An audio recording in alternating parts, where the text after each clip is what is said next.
Em um jogo de tempos distintos, o Corinthians bateu o Guarani nas penalidades e avançou às semifinais do Campeonato Paulista. Agora enfrenta o São Paulo, enquanto que do outro lado Palmeiras e Bragantino decidem quem será o outro finalista da decisão. No confronto desta quinta-feira na Neoquímica Arena, altos e baixos e um Corinthians que sofreu muito no segundo tempo, a partir do momento que toma um empate e precisa se recuperar dentro do jogo. No vídeo de hoje a gente vai analisar intenções, movimentos e falar um pouco também da questão física que pode atrapalhar esse Corinthians ao longo da temporada.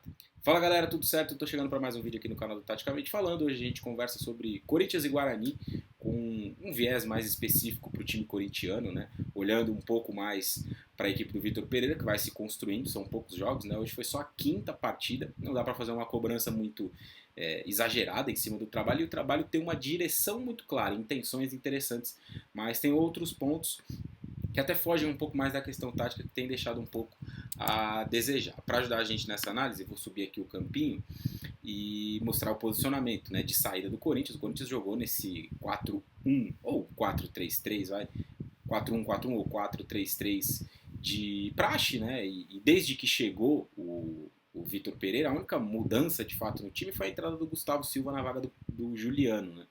No restante é um time muito parecido com aquele que começou a temporada, que muita gente imaginou que jogaria a maioria das partidas. E o Corinthians fez um muito bom primeiro tempo, né? Fez um gol só no finalzinho com o Gil, é bem verdade, mas construiu muitas ocasiões, teve várias oportunidades, finalizou mais de 10 vezes, 6 contra o gol do Kozlinski, o goleiro do Guarani fez boas defesas, né? A gente está vendo do outro lado o desenho do adversário ali em verde, né? Em duas linhas de 4, o Guarani jogou num 4-2-3-1, mas com a maioria do tempo sem bola, então duas linhas de 4, um 4-4-2 para tentar fechar os espaços. E o que deu para ver, obviamente, mais uma vez, né, vou até apagar aqui as linhas do Guarani, foi um Corinthians com as intenções de movimentação muito claras, né? Então aquilo que o Corinthians queria fazer muito claro em campo. Então quando o time tinha a bola e saía para o jogo, né, a gente via em muitos momentos o Piton passando, subindo, o William vindo jogar um pouco mais por dentro, Renato Augusto auxiliando esse primeiro passe e o Paulinho também passando, também chegando à área. E aí aqui era possível ver algumas variações. Então, existiam algumas saídas de bola em que ficavam o Gil, o João Vitor e o Fagner para fazer a saída de 3. Em outros momentos, o Fagner se mandava e infiltrava mais por dentro, né? Ele tem jogado mais centralizado quando o Corinthians tem a bola, não é um lateral que vai ao fundo, que usa o lado do campo. E o Renato Augusto vindo buscar essa bola de trás, iniciando a saída. Com o Duqueiroz também se movimentando para oferecer uma opção de passe. Em alguns raros momentos, o Duqueiroz aparecendo entre os zagueiros, mas esse movimento um pouco mais raro, né? Mas interessante que o Corinthians tem algumas variações aí de saída de bola, mas elas passam muito por Fagner, Duqueiroz e também o Renato Augusto. E as interações entre os jogadores do lado também são muito interessantes e já dá para observar que há um padrão, né? Então, quando o Lucas Piton avança pelo lado, ampliando o espaço do campo, o William vem jogar um pouco mais por dentro. E aí, do outro lado, quem vai abrir o campo quando sobe o Piton é o Gustavo Silva. E o Fagner vai atacar um pouco mais por dentro, pela qualidade de passe que tem. Quando o Piton ataca um pouco mais por dentro e o William fica um pouco mais aberto, isso é um pouco mais raro de acontecer, é o Gustavo Silva quem vem jogar por dentro e o Fagner quem apoia na lateral, quem vai dar essa opção de receber em profundidade para chegar ao fundo, enfim. São interações já meio que pré-estabelecidas, né, pelo Vitor Pereira, sempre com o passe do Renato Augusto, como eu disse, na saída, do Queiroz também ajuda nessa dinâmica do primeiro passe, mas é um time que tem essas variações que são muito claras, né, as intenções do Corinthians de movimento, de como jogar, estão postas à mesa pelo Vitor Pereira. O Paulinho com essa jogada de chegar de trás, que é uma característica de sempre dele, muito grande, né, e o Roger Guedes com os movimentos de falso 9, ele sai muito da referência, muitas vezes para vir buscar um passe até aqui nessa zona de meio campo, né, e tentar arrastar com ele um marcador para que outro jogador possa infiltrar, seja o William, seja o Paulinho, para tentar se aproveitar disso e criar algum espaço, né? O Roger Guedes inclusive tem evoluído bastante nessa função de falso 9 com a orientação do Vitor Pereira, os movimentos propostos, ele tem evoluído bastante, tem conseguido enxergar jogos melhores do Roger Guedes. Então a dinâmica está posta. O Corinthians é um time que trabalha a bola, circula, tenta encontrar espaço, se mexe bastante.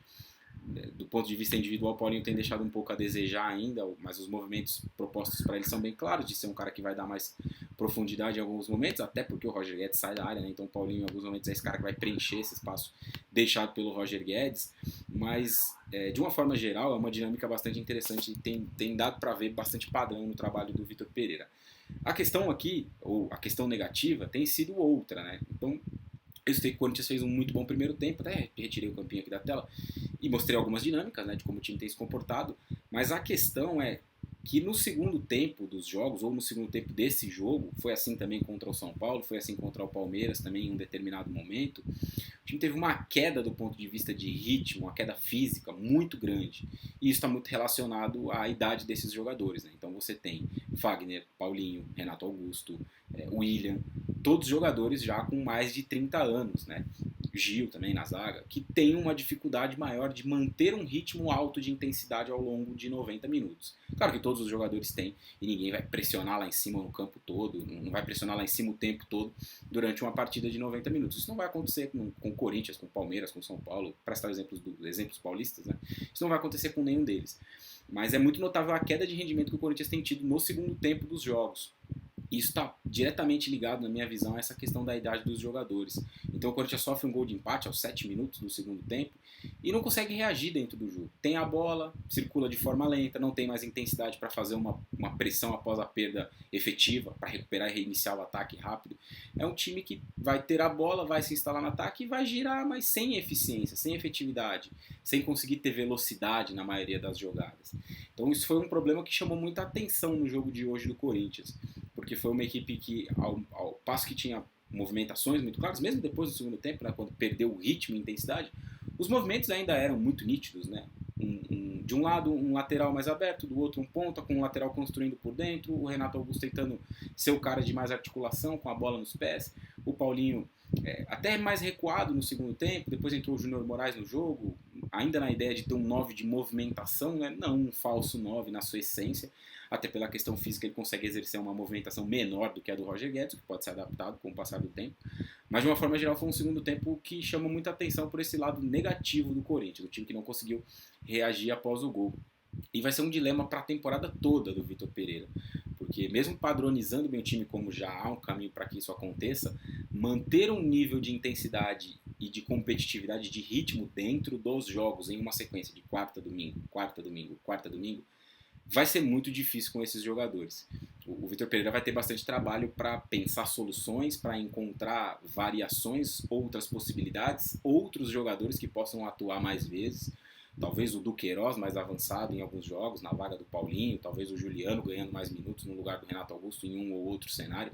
Claro que são jogadores importantes e serão ao longo da temporada, mas aquela ideia inicial de que o Corinthians teria ali o seu 11 muito bem definido, né, com esses jogadores que foram contratados e que obviamente são de muito destaque, ela vai diminuindo com o passar do tempo, ela vai diminuindo, né, com essas últimas mostras que a gente teve do time, porque de fato vai ser muito difícil sustentar um bom ritmo e um bom nível de intensidade jogando com esses jogadores nesse calendário brasileiro.